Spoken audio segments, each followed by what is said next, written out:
టైంలో తెలుగు సినిమాలు ఎక్కువ కాశ్మీర్లో షూటింగ్ జరిగాయి. ఇప్పుడు ఈ జరుగుతున్న ఈ మినీ స్విట్జర్లాండ్ అనే పెహల్గామ్ కానీ సోనామార్గ్ ఇలాంటి చోట్లన్నా షూటింగ్ జరుగు. నేను కూడా పనిచేశాను అక్కడ ప్రొడక్షన్లో.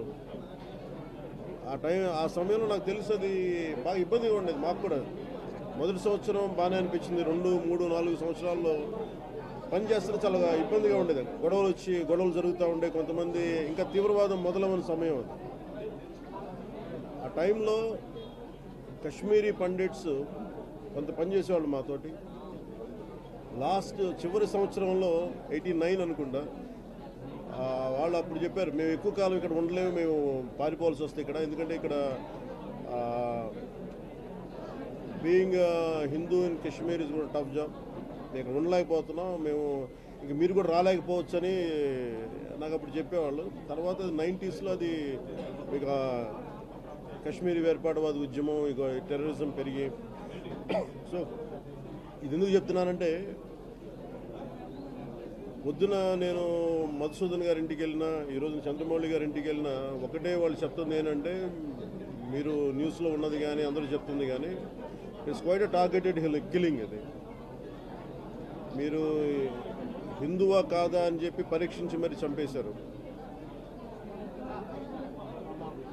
ఇది వాస్తవం అంతే. దీనికి 3 లక్షల మంది హిందువులు ఆ రోజు ఎక్సోడస్ గురయ్యారు.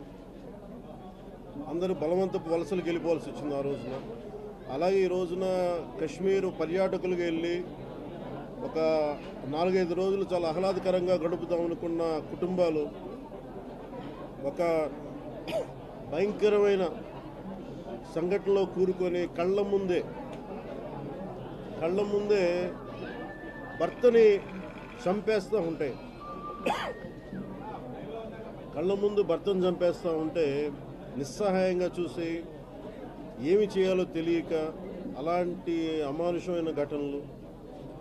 ఇది ఎవరికి జరగకూడదని కోరుకుంటాం ఇలాంటి సంఘటనలు. సో అలాగే నా ఇందాక పొద్దున మసూదన్ గారి ఇంటికి వెళ్ళినప్పుడు కూడా బిడ్డల ముందు చంపేశారు.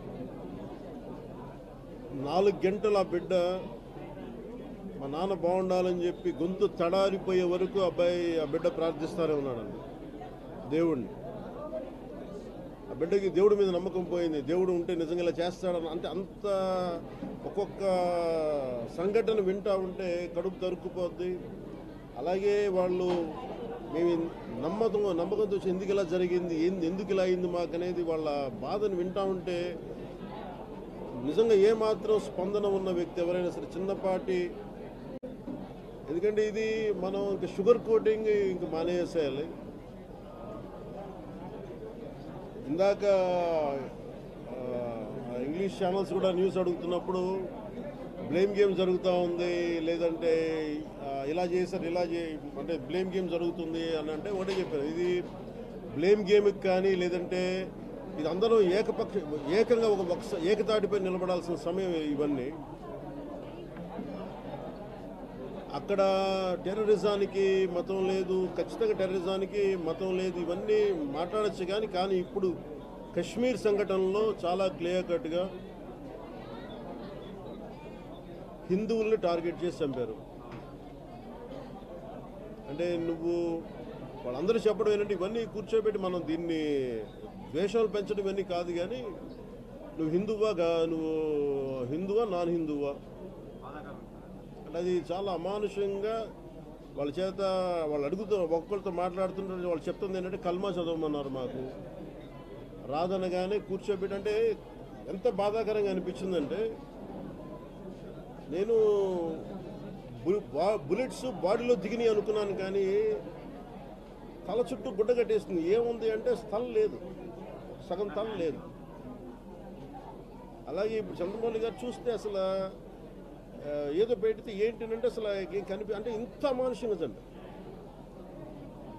అంటే ఇది irrespective of religion, irrespective of region, మన కల్చరల్ సాంస్కృతిక డిఫరెన్సెస్ కానీ భాషలు కానీ అన్నీ దాటి ఇది అందరం ఉగ్రవాదం పైన ఏకదాటి పైన అంటే ఒకే గళం ఇవ్వాల్సిన సమయం ఇది. మటుకు ఇది అందరం మనం బాధ్యత ఇది అందరికీ. ఎందుకంటే ఈ రోజున చనిపోయారు, మిగిలిపోయిన వాళ్ళకి వాళ్ళ ఉగ్రవాదుల ఆలోచన కూడా ఏంటంటే బాధ కలిగించాలని.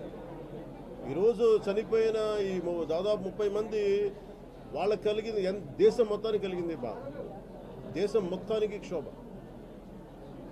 అంటే వాళ్ళు ఏ ఉద్దేశంతో ఇలా మనకు ఇలా జరిగితే హిందువులు ముస్లింలు కొట్టుకుంటారన్న ఆలోచన అవి జరగవు. కానీ బట్ ఖచ్చితంగా ఏ ఉగ్రవాదులు అయితే చేశారో వాళ్ళ మటుకు వ్యక్తి ఒక్కొక్కరిని ఖచ్చితంగా ఏరివేయటం కేంద్ర ప్రభుత్వం నరేంద్ర మోదీ గారి నాయకత్వంలో ఖచ్చితంగా జరుగుతుంది.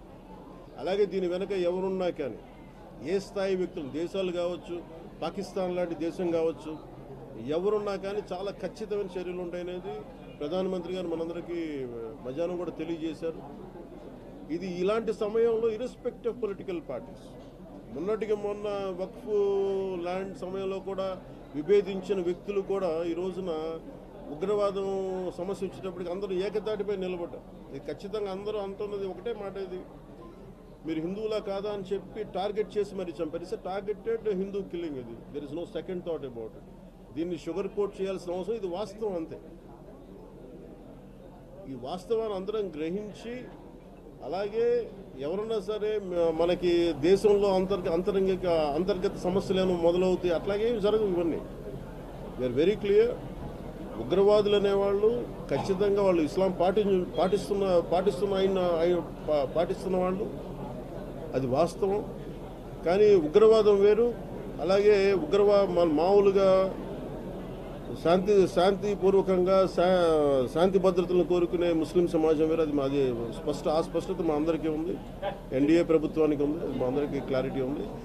కానీ ఉగ్రవాదులు మన కశ్మీర్లో చేసింది మటుకు హిందువుల్ని గతంలో కశ్మీరీ పండిట్స్ని 3 లక్షల మంది కశ్మీరీ పండిట్స్ని ఎలా టార్గెట్ చేసి కొన్ని శతాబ్దాలుగా అక్కడే పుట్టి పెరిగి సాటి ముస్లింలతోటి పుట్టి పెరిగి అలాగే ఉంటారు. అక్కడ మీరు వెళ్ళి చూస్తే కశ్మీరీ పండిట్కిను కశ్మీరీ ముస్లింకి తేడా ఉండదు, అందరూ ఒకటే జీన్ కాదు, ఇద్దరు మతాలు వేరంతే. కానీ హిందువులు అని చెప్పి ఆ రోజున 3 లక్షల మందిని టార్గెట్ చేసి చంపేశారు కొంతమంది ఇంతే దారుణంగా. ఆ రోజున మనకి ఇంత మీడియా లేదు, ఆ రోజున మనం ఎవరు స్పందించలేకపోయాం. కానీ ఈ రోజున మనం అందరం కూడా స్పందించాల్సిన అవసరం ఉంది. దీన్ని అందాక మాట్లాడుతున్న మీరు ఇలాంటి సమయంలో చాలామంది ఉగ్రవాదుల గురించి నేను ఎందుకు 3 రోజులు నేను పార్టీ నాయకులందరికీ కూడా మా ఎమ్మెల్యేస్ అందరికీ కూడా ఎందుకు మీరు హాఫ్ మ్యాచ్ ఎందుకు చేయమన్నానంటే, ఇది రిపీటెడ్ గొడవ. ఎక్కడో మన ఉత్తరాదిలో జరిగింది, కశ్మీర్లో జరిగింది, మనకు సంబంధం లేదంటే ఒక బాంబు బ్లాస్ట్ అయినా, లేదంటే మీకు అక్కడ కశ్మీర్లో ఒక తూటా పేలినా, సరిహద్దులో గొడవ జరిగిన భారతదేశం మొత్తం ఆ ప్రకంపనలు వినిపిస్తాయి. ఈ రోజున అక్కడ చంపితే ఒక 26-29 మంది చంపారు, మనకు సంబంధం లేదనుకోవడానికి లేదు. ఈ రోజున చంద్రమౌళి గారు, వైజాగ్ చంద్రమౌళి గారు చనిపోయారు, ఆయన భార్య ముందు చంపేశారు. అలాగే ఇప్పుడు చూస్తే మధుసూదన్ గారికి మొత్తం భార్య, బిడ్డలు, 2 ఆడబిడ్డ, మగబిడ్డ, 3 ముందు చంపేశారు. సో దీనికి అక్కడ జరిగింది, ఇక్కడ మనకు స్పందన లేదు, ఇది మనకు సంబంధం లేదు అనుకోండి. ఇది మనకు సంబంధం, దాని ఉద్దేశంతో నేను 3 రోజులు ఇది హాఫ్ మ్యాచ్ చేయమని చెప్పాను. సగం జెండాని మీరు చేసి ఇది మన సంతాపం తెలియాల్సిన అవసరం.